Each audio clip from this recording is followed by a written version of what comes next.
സദൃശ്യവാക്യങ്ങൾ 6-ാം അധ്യായം 14-ാമത്തെ വചനം. അവന്റെ ഹൃദയത്തിൽ വക്രതയുണ്ട്, അവൻ എല്ലായ്പ്പോഴും ദോഷം നിരൂപിച്ച് വഴക്കുണ്ടാകുന്നു. നാം ഇവിടെ നിസ്സാരനായ മഠയനായ ഒരു വ്യക്തിയെക്കുറിച്ച് കാണുകയാണ്. അവന്റെ സ്വഭാവ വിശേഷണങ്ങൾ 3 വ്യത്യസ്തമായ നിലകളിൽ രേഖപ്പെടുത്തിയിരിക്കുകയാണ്. ഒന്ന്, അവൻ്റെ ഹൃദയത്തിൽ വക്രതയുണ്ട്. അവൻ്റെ ഹൃദയം നേരായുള്ള പാതയിലല്ല പോകുന്നത്. കപടത ഉള്ളിൽ നിറഞ്ഞ ഒരു മനുഷ്യനാണ്.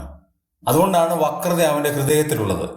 2, എല്ലായ്പ്പോഴും ദോഷം നിരൂപിക്കുന്നവനാണ്. വേറെ യാതൊരു ജോലിയും ഇല്ലാത്തത് കൊണ്ടും മടിയനായിരിക്കുന്നത് കൊണ്ടും അവൻ ദോഷം മാത്രമേ നിരൂപിക്കുന്നുള്ളൂ. മറ്റുള്ളവരുടെ ജീവിതത്തിലുള്ള കുറ്റങ്ങൾ മാത്രമേ കാണുന്നുള്ളൂ. അവരെത്രയൊക്കെ നല്ലത് ചെയ്താലും അതൊന്നും അവരുടെ കണ്ണിൽ പെടുകയില്ല. ദോഷം മാത്രം നിരൂപിക്കുന്നവരാണ്. അത് കാണുന്നവരെന്ന് മാത്രമല്ല, നിരൂപിക്കുകയാണ്, സങ്കല്പിക്കുകയാണ്. അങ്ങനെയായിരിക്കും, ഇങ്ങനെയായിരിക്കും എന്ന് സങ്കല്പിക്കുകയാണ്. 3, അത് മുഖാന്തരം അവർ വഴക്കുണ്ടാക്കുകയാണ്. ഏത് സമയത്തും പ്രശ്നങ്ങൾ മാത്രമായിരിക്കാം അങ്ങനെയുള്ളവരുടെ മനസ്സിൽ. നാമും വക്രതയുള്ളവരാണെങ്കിൽ, ഹൃദയത്തിൽ കയ്പുള്ളവരാണെങ്കിൽ ഈ സ്വഭാവം നമ്മുടെയും സ്വന്തമാണ്. അങ്ങനെ ആകാതിരിക്കാൻ ദൈവം നമ്മെ സഹായിക്കട്ടെ.